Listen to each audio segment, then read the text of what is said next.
I lost my income because of AI before it was even cool, before everyone else was doing it. And today I'm kinda doing better than ever. So, in this video, I will tell you what happened to me, how I bounced back, and hopefully what you can extract as insight from my story. So, in the early 2000s, maybe around the year 2 BC, which by the way means before ChatGPT, I had a few affiliate blogs. And for those of you not familiar with the concept of an affiliate blog, I created content on my blog, written content for certain product categories, because people from the Stone Age, they used to Google search. They used Google to search things. And they found my blog when they searched for things related to the product category I was working in. And people like me, actual human writers, we actually typed the text using word editors like WordPress with our actual squishy biological fingers. We engaged our actual biological disgusting brain matter, gray matter, and we produced these blog articles, which at this point sounds as old as ancient Egyptian papyrus, I guess. And users actually clicked the link from Google, the search engine, to my blog. Imagine that, like they landed on my page and they got the information they were looking for and got slightly annoyed by the advertisements over there, but they understood that people gotta eat, so they didn't object too much. And also, my reward was that they saw the ads, but also if they liked my recommendation and my content, some of them would click the affiliate link in my content, and if they bought, I got a small percentage from the commission when they made a purchase, unless the affiliate partners were complete scammers, which happened in about 30% of the cases. And in this world, Google was the intermediary between the people like me who created the content and the people who wanted to spend money and they looked for the content. And Google got their piece of the pie by kind of annoying users with ads in the search results. And this made them one of the most successful businesses in the history of the universe. This was a beautiful world. A world where AI was just the name of an old, semi popular movie that pretty much nobody really cared about. Robots were only nerds' wet dreams, and LLM was just an acronym for Ladies Love Me. I'm kidding, it wasn't even that. Like, LLM meant nothing. And then on November 22nd, 2022, ChatGPT dropped out of nowhere and melted the first human brains ever. Everyone started getting worked up, everyone started losing their minds. Most of the excitement was kind of negative, and pretty soon people started to panic. And guess who panicked the most? Well, your boy did panic, I'm not gonna lie, because suddenly what I was doing to earn money was also doable by a 2-year-old with half a brain. So obviously, I started to monitor the situation closely. I even started this channel because of that reason. But the other entity that panicked probably 100 times more than me was precisely Google, the most powerful business ever created. For Google, this was time for the brown pants. They saw ChatGPT as an existential threat, and they were not wrong. And to make things ironic, and some of you know this, the research paper that ChatGPT was based on, the paper about the transformer architecture called Attention is All You Need, that was actually created at Google. I have a little weird theory that Google maybe kind of deliberately didn't want to advance AI so much because the way things were before ChatGPT actually worked for Google. Google was the winner in that whole world, in that status quo, and they were probably not interested in rocking the boat too much. But the OpenAI team had different designs. They started gaining a lot of user activity that previously probably ended up in Google searches, and for that reason ChatGPT kind of forced Google's hand. Google had to make changes, and so they introduced AI overviews to compete with ChatGPT, and at the same time changed the search results to favor Reddit and Quora, which, and by the way, like Reddit was their kind of like their data cow. Reddit is now officially selling its data so that Google can train its AI on it. And those two things combined Um, well, Google starting to favor Reddit on top of the search results on the top positions and AI overviews.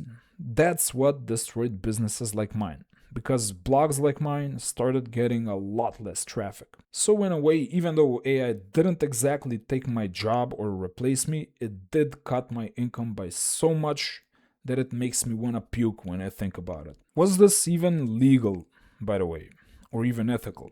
Many courts today still see these AI companies using data from people like me as fair use, and they may actually have some point. But I would argue that if I lose income because of that, their point is much weaker. None of these big companies give away their data for free, for example. Like, why don't OpenAI let me use as much AI as I want for free? They took my data for free, right? Like, now it's my turn. And why should bloggers and creators and artists and open source programmers do that? Like, especially if they build businesses around the content they're taking away. The reason why blogs like mine provided pretty much unlimited access to content was because it was implicitly assumed that the content is meant for end users to read it. And there was this kind of like implicit agreement between primarily Google and content creators that we just create the content and we make some money off of it. Google organizes the content and they make a lot of money doing that, and everyone lives in a sort of a balance, this kind of like symbiosis. And it was a little bit devious on Google's part to break that agreement, even though it wasn't written in stone, but still, it was kind of like a silent agreement, and it was the building block of the internet that we knew at the time. And I really don't know what will happen when people like me fully stop creating data because they have no incentive to do that now. And that was actually useful, like curated, truthful data. We worked for our readers essentially, not just this Twitter garbage designed to make you enraged and ruin your day. I think Google and these AI companies may lose a lot in the long term because they didn't account for that, or I don't know, maybe they have some other devious plan here. We will see what happens. They might somehow get away with this because they are like very powerful. You never know like what they have in their sleeves. But I know that people like me no longer have an incentive to really create data that's, let's just say, structured and correct and formatted and all of that, which I believe LLMs really love training on. And many courts today still see this as pretty much fair use. They may have a point, as I said, but what if I say, like, if you are gonna use my content for anything automated, you are gonna have to either pay or not use it. Pretty much all of the big companies do exactly this with their data and API and services. And our content is commercial. We don't want to just give it away. We probably would have put scrape shields or something had we known like this would have happened. They kind of just took advantage of the fact that we didn't really expect this. But that doesn't make it okay. Right now, at this moment, if you ask any of these LLMs about certain sets of topics, you will actually see information there that exists pretty much because of me and people like me. And I know this because for some topics I've seen I'm the actual source because I was the only one who actually worked on that, the actual real world source of that data. And I used to be compensated for people viewing that data, and now I'm not. Honestly, it doesn't sound like fair use to me. Nobody asked me, nobody thought whether these creators are okay with that, okay with their data being used for training AIs. They just went ahead and pulled a fast one on everyone before we even had a chance to think if this is truly fair use. I'm pretty sure creators have full right to distribute their content in any way they see fit. I could easily say that this content is free for end users, and if you want to scrape it for your LLM, you either have to pay up or shut up. So personally, I don't really see a ton of fair use there. And I could be wrong. This is kind of like more like a legal argument that we still haven't really thought about too much. We've never even had this problem before, probably, as a society. But the key point I want to make here is that, believe it or not, I'm not too salty about this right now.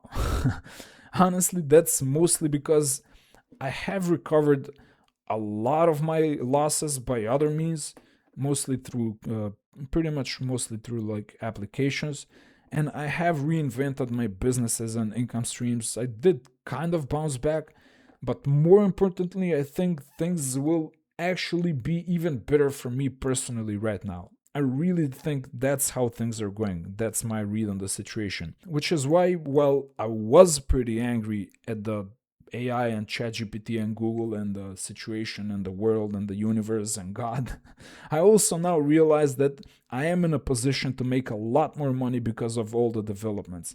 In fact, I'm pretty sure that things might turn out even better for me this way. Don't get me wrong. That blogging income was just beautiful. It was so sweet and passive, and it was as passive as you can get. I mean, I wrote 2,000 word articles. It took me like 3 hours to write that, maybe in one afternoon, and that thing earned money for years. It was truly amazing.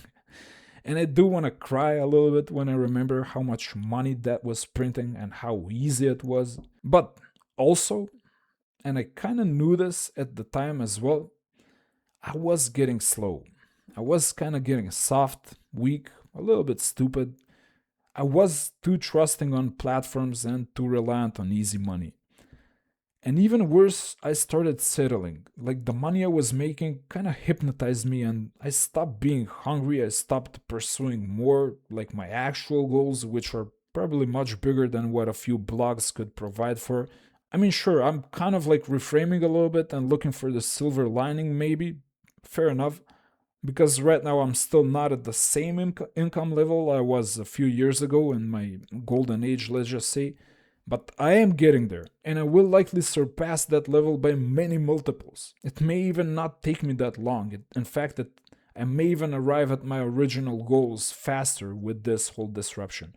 I mean, naturally, it's never good to lose income, especially like passive one, but today I know that to lose the edge is much, much worse. And trust me, that's not a mistake I will repeat ever. I will avoid engaging in needless theory and thought experiments. What would have happened if this happened or that didn't happen? What would life be like if I kept earning those sweet easy money? It would have been great, probably, not gonna lie, but that's a waste of time. We are here now.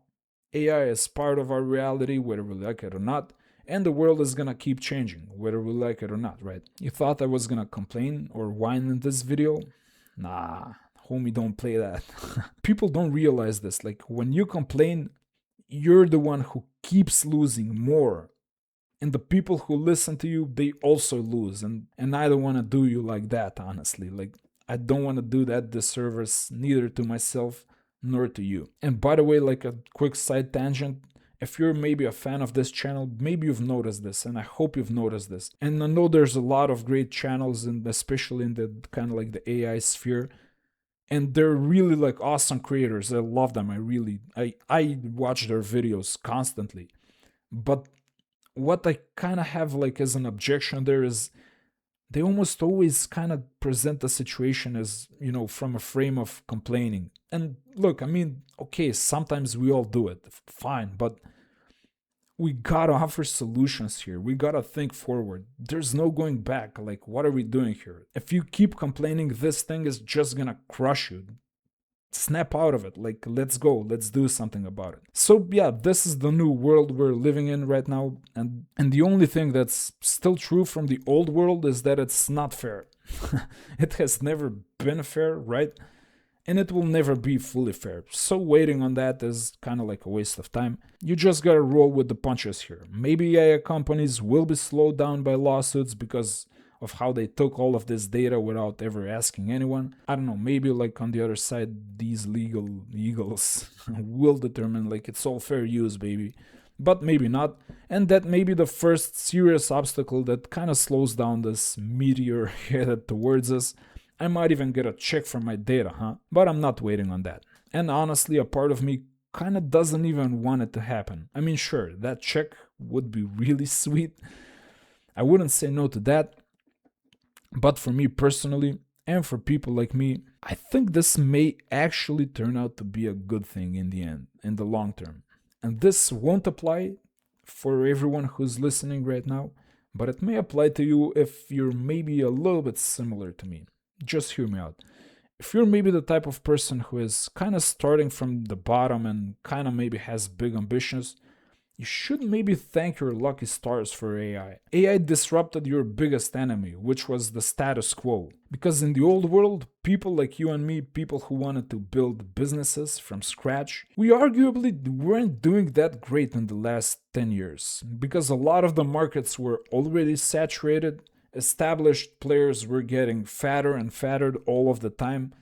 The number of people who were winning was arguably getting smaller. There's different data on how this is calculated, but generally power tends to concentrate in the hands of fewer and fewer entities. And this is probably the same argument as the growing gap between the haves and the have-nots, the rich elites and the 99% and all of that. It's not exactly the same argument, but the same principle kind of applies. Like, as time goes by, fewer and fewer people win and more people lose. And in times like those, for people like us, new things are actually good, even if they are initially chaotic and maybe hard to predict. The way I look at it, without AI in 2030, let's just say, I would be making a few hundred, maybe like a few $100,000 a month, probably easily. And with AI in 2030, there is a realistic chance I make just enough to scrape by, or even less than that. But I also see a very clear path to earning a lot more money than I would have even dreamed of without AI. And while money has never really been an intrinsic motivator to me, I still like it, and it is still a vital part of what I think I want to do with my life and why I think I'm put on this planet. It is part of that journey. I am gonna need it as a resource. Plus, not to mention that with AI, I will need a lot smaller team to achieve the same things that would otherwise require me like a huge company. And I think I would actually hate running a big business. I think I wouldn't really like that. So even if I got disrupted by AI, I will benefit from it in the long run. It may actually even bring me closer to my goals. A lot sooner even than I planned maybe, or from the context of me living in comfort. And that's what I hope to communicate to you with this video. If you're in a similar position like me, if you're kind of early in your business journey, you want to build, you want to grow, you want to start from scratch, and maybe you were hitting obstacles or dead ends in the pre-AI era, then you know you can use this to your advantage. Like the dude here said, chaos is a ladder. And a ladder is a funny thing because those on the bottom can only go up with it, and those on the top can only go down. But even if you're not a builder or entrepreneur, I think you can still extract the same insight here. And I don't give unwanted advice and moral prescriptions to people who are not close to me, but if you want to hear my advice, I think you should learn the same lesson here. Use this whole mess to grow. Whether AI is good or bad, whether they stole the data or not, or it's fair use, whether these CEOs are messiahs or psychopaths, all of that is irrelevant. The only thing that matters is that things will always be like this. We might have brief periods of peaceful, uneventful, slow times, but they will always be the exception. And the default will always be chaotic, even violent. We can't afford to forget that. Never again. If you fear AI, do what I did when I feared AI. You gotta stop being scared and bitter. Trust me, it won't help you in the slightest. Instead, lean into it. You don't have to do it fully, but lean into it as much as it may make sense to you. These tools are here to stay. They will only get better in all likelihood, and the people who adopt them first will have an advantage. You probably won't get left behind as the kind of like the hype bros try to scare people, but you will gain an advantage if you move first here. And actually, if you're planning to build something pretty big, you might even miss out. That may even happen if you're thinking about building maybe an AI startup or a tech startup. It's actually critical to move quickly. So you do have a shot to have advantage here. Do not miss it. One shot, one opportunity. If you want to do that for real, subscribe to this channel. We have a lot of very exciting things coming. You will see me build things with AI pretty quickly, I think. And I will try to use it to make money and make my life better. And most important for you, you can join me in making those dirty slop money. I will show you how we will do that. So subscribe right now, and I will see you in the next video. Until then, be brave.